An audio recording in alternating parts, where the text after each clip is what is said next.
Hola a todos los estudiantes del Español Uno. How are you today? This is Ms. May, and I'm making this little video to explain to you my method to help you write in Spanish, to write simple, clear sentences. It's called Kiss It. So that's one goal of this video. The other one is to let you know and to emphasize that you should never use Google Translate to do your writing in Spanish.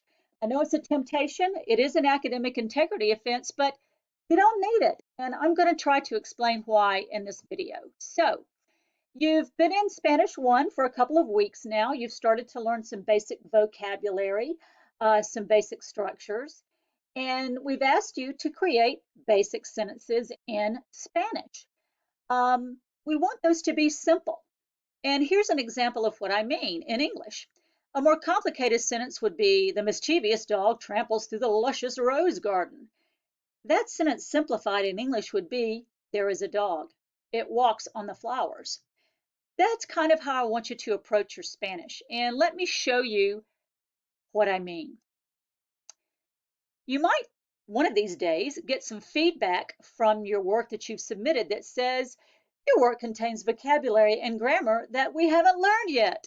Ooh, if you ever get this message from a teacher, it's usually because you didn't kiss it. You tried to translate from your more advanced and complicated English directly into your less advanced Spanish. And when you realized you couldn't find all that vocabulary in the lessons, you went to, oh my, Google Translate. That what you did? And here's what happened. Let's say we asked you to answer the question, tell me about your pet. But you don't have a pet. And you really want one, but your parents won't let you have one. And you really want us to know that. I mean, it's been a big deal for you. So what you want to say is, in spite of the fact that I really want a dog, my parents don't want me to have one because they say it is too much responsibility now with all the work that I have to do, even though I make good grades and do all my schoolwork on time. Okay.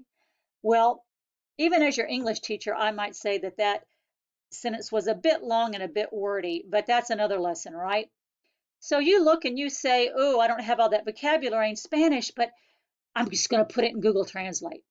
On the left is your English, and on the right is where the translation would appear. So you click up here to get Spanish, and there's the translation that you get here.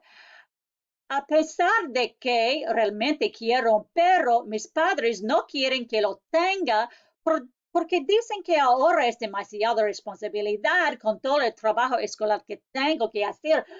Aunque saco, oh, oh my goodness, it goes on. And a flag is going to go up saying to your teacher or to me, if I'm your teacher, possible academic integrity offense, and they're going to ask us to look at it. And we're going to look and go, oh, wow, no way in Spanish 1 could you write that. You have advanced connectors here, a pesar de que. We have some verbs, some irregular verbs we haven't really learned yet. We have a verb form and tense here, a mode of a verb, tenga, that we haven't learned yet. Oh, all of these things, no, it's not Spanish 1 vocabulary form anything, okay? So what's the problem?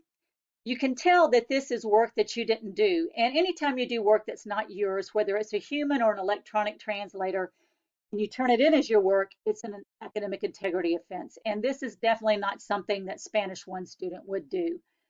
In this case, it's because Google Translate is very, very right. It's giving you a translation, it's giving you work that's too correct, much beyond your level. But sometimes Google Translate is just wrong. And here's some examples there. This is one that I've had. Instead of saying adios, a student put this word despedida in to say goodbye rather than just plain old simple adios. Well, if you type farewell, he or she was trying to upgrade her vocabulary and put it in Google Translate, it comes back as despedida. Well, a farewell, despedida is just a leave taking. It means to say goodbye to someone. It's a leave taking. Whereas in everyday speech, you would say adios or hasta luego, hasta la próxima. Better just to go back to your lesson where you have that basic vocab. And then sometimes you make a typo when you are typing in your stuff in English. Let's say you want to say thank you, and instead of writing thanks, T-H-A-N-K-S, you write tanks. And they give you tanques. Oh, tanques can be like tanks in the military that roar over land, or they can be like a gas tank, a fuel tank. Not what you want. One student wanted to tell me that she was wearing a pink shirt, but when she put shirt into the English side, SHIRT, she left out the R, and I'll let you figure out what the word was that she put in. Ended up being rather naughty. Okay, so don't make that mistake. Google Translate is a no-no. It doesn't know context, and sometimes it knows more than you should, but your brain can do this. Let me show you how. Let's take this sentence in English and let's pare it down to something simple, something that's more Spanish 1 or 2 level. Quiero un perro, pero no puedo. Es mucha responsabilidad, no tengo tiempo. I want a dog, but I can't. It's a lot of responsibility. I don't have time. That's not all the detail in your English sentence, but that's okay. It's gotten the basic idea, and you've used words and verb tenses and form and simple structure that you can use, that Spanish 1 or Spanish 2 level, and you used your head to do it, so it made your brain stronger. We don't need to work Google Translate brain. So what are you going to do when you come up on an essay, whether it's a written assignment or a short essay on a test? First, you're going to read your instructions very closely, make sure that you understand them, and follow them to the letter. Review your notes in the lessons. Jot down any vocabulary and grammar that you might be able to use.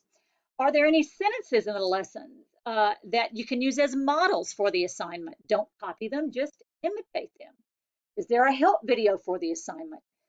We make help videos all the time, so look for those on the announcement page or in the weekly help newsletters. But whatever you do, don't translate directly from Spanish and do not use Google Translate. Use the tools you have in Spanish and put together simple sentences in Spanish. Get as close as you can to what you want to say. It's not exactly what you want to say, but that's cool. You're using your head. You're making your brain strong, and that's what needs to happen. If you're still puzzled, reach out to your teacher for help. That's why we're here. Thanks for your attention. I hope this helped. Adios a todos.